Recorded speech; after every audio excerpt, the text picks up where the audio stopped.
Hey there, I'm James Lee. Thank you for tuning in to 5149. Today we are discussing Trader Joe's, which actually for me is where I get most of my groceries. So Trader Joe's, they've done a really good job at branding themselves as your neighborhood grocery store, making it seem like you're shopping at kind of like a locals farmer's market, getting healthy, unique, fresh, and environmentally friendly food sourced from all over the world. The thing is though, it's pretty much been debunked that they are healthier or more unique or fresher or even more environmentally friendly than your average grocery chain. But honestly, I don't actually care that much about that. I don't really mind that they have created this warm, fuzzy facade. That's all good.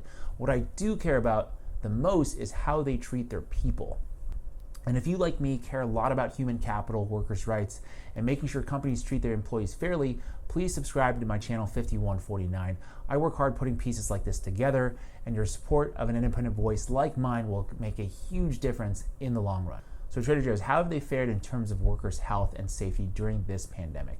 Well, I would say that they got off to a pretty decent start. They got some good positive media attention in the early days of the pandemic. Back in March, it was reported that Trader Joe's gave out bonuses as a thank you to their staff after recording some record-breaking sales during the early days of the virus outbreak. In addition, according to their website, Trader Joe's has also been providing up to 2 additional weeks of paid sick leave time to crew members who have any symptoms of illness. So pretty good, right? I think a lot of people will react positively to these type of policies, but what I do want to do is peel back the onion a little bit and to take a look at what's underneath the candy-coated facade, so to speak.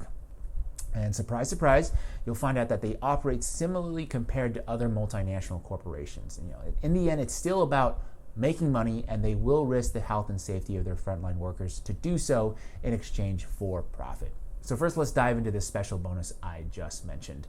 In an interview with Refinery29, a Trader Joe's employee stated, "So we had been told we were getting a bonus. My captain had shown me the paperwork. He told me that I'd be getting $300, and then I direct deposited it into my bank account the next day for almost half of that, $180. The bonus was taxed at like 50%, which people were really upset about." It kind of reminds me of the stimulus check now. It's like, here are some crumbs for you now, scurry along. And like many other companies, they will not hesitate to swiftly crack down on any unionization efforts. In response to the unionizing efforts that have been popping up since the pandemic, Dan Bain, the president of Trader Joe's, sent a strongly worded memo to store managers to discourage any union organizing activity. Bain writes, "It's not like buying toothpaste you don't end up liking. It's like buying a house. You're in it for the long term." I wanted to call that out because I thought it was just kind of a funny analogy to use. Isn't buying real estate considered one of the best investments you can make? I don't know. It just seems like some confused corporate propaganda happening and I guess some fear mongering. And it's interesting to talk about this because when I was getting my MBA, so back at NYU, we have a popular course called Managing Growing Companies, which we had an entire lesson on how to bust a union. Thinking back, I think it's absolutely insane some of the things they were teaching us. Anyway, according to a recent statement from the Coalition for a Trader Joe's union issued after the death of a Manhattan employee, the company's response has been both slow and inadequate. They say that management has recently increased the number of people allowed in a store at once, a clear example of putting revenue above workers. They also say that Trader Joe's has been cutting hours, putting workers' health insurance in jeopardy. So once again, this is another bad part about tying your health insurance to work. Not a good idea. And for me, it's always disheartening to see examples like this of companies valuing profits over people. I go to Trader Joe's all the time, and I think the crew members there have done an amazing job. And the thing is, my positive association with the company has a lot to do with the people who work there. Without them, the brand they built up kind of just falls apart. It's like a car engine. Yeah, you can treat it like shiitake mushrooms for a little while and it'll still run, but at some point, if you don't take good care of it, it's going to catch up to you. So what are the employees asking for?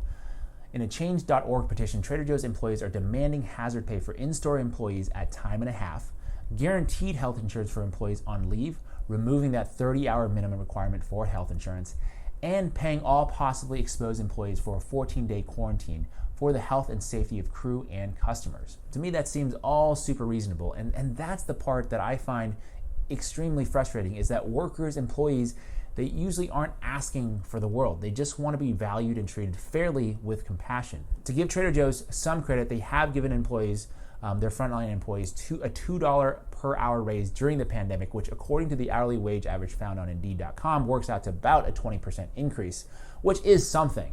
But given the circumstances and what they have to deal with every day, I think they deserve more. Every day they go to work, they have to put themselves in harm's way. It's not like the corporate white collar guys and gals who can just basically, they can zoom their way through the day. But no, they have to deal with this constant anxiety of being exposed to the virus and maybe exposing their family members to the virus.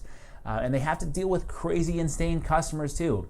Every day I see new videos of customers literally abusing employees just because of the face mask issue. It's like they're cussing them out, they're violating their personal space, they're even spitting on employees. It's crazy.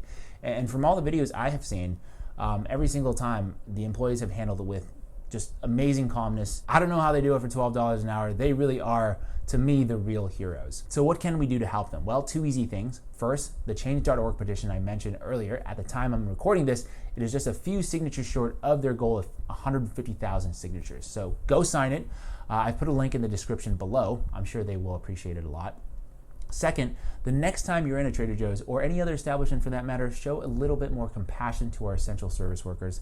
They work hard and they deserve our appreciation. Thank you so much for watching. I work hard to bring light to these important workers' rights issues. So if you enjoyed this story, please give it a like and please consider subscribing to 5149. Your support of independent voices like mine will make a big difference in the long run. My name is James Lee. I'll be back next week. And as always, I appreciate your time.